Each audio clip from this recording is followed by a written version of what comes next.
Hi, my name is Alex Rockwell, and this is my Module 2 practice response. So my STEM challenge was, can you build a structure that can hold 30 pounds using only paper cups and cookie sheets? So you can see I've got all of those there, 30 pounds of weight, cookie sheets, and paper cups. So the process that I used when I was doing this, I started out with 9 paper cups, kind of equally distributed, put a cookie sheet on top. And then I decided to just add the weight a little bit at a time. So you can see I did 10 pounds first.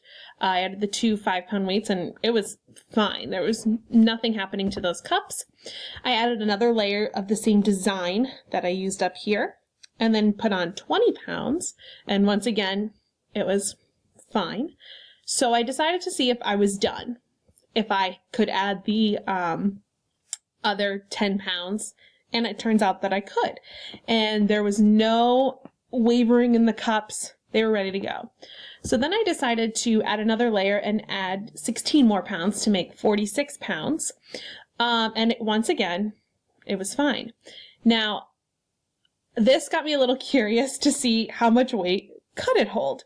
So I decided to be a little adventurous. I added one more layer of cups and cookie sheets. And it turns out that I could stand on top of it without any problem, without it wavering at all. Now, I'm not going to tell you how much I weigh, but it was pretty cool to see that this was a completely sound structure holding me up with really only paper cups and 4 cookie sheets. So the STEM careers that this connects to, the first 2 that I thought of right off the bat were definitely an architect and a civil engineer.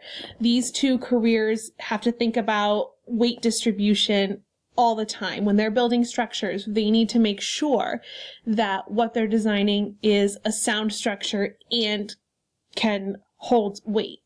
So this is a good precursor to, that type of thinking, because you can't just design a really cool building or build a really cool building without thinking about, all right, can it hold the weight of what it needs to hold?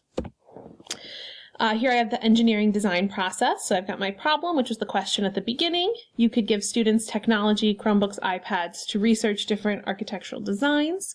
And then they obviously have to figure out what's their cup layout going to be.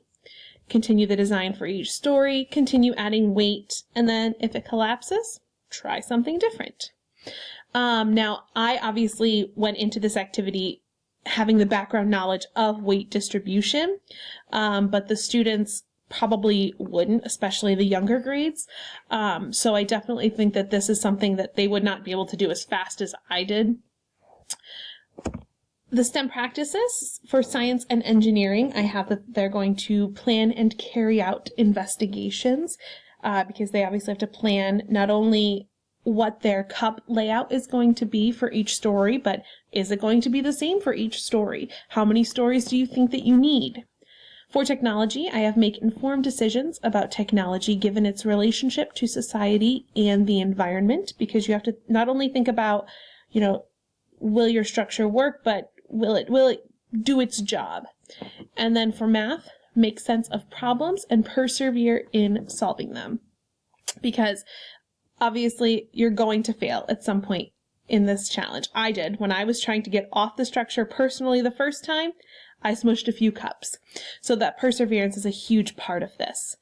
I had a great time with this assignment. Let me know if you have any questions in the comments. Thank you.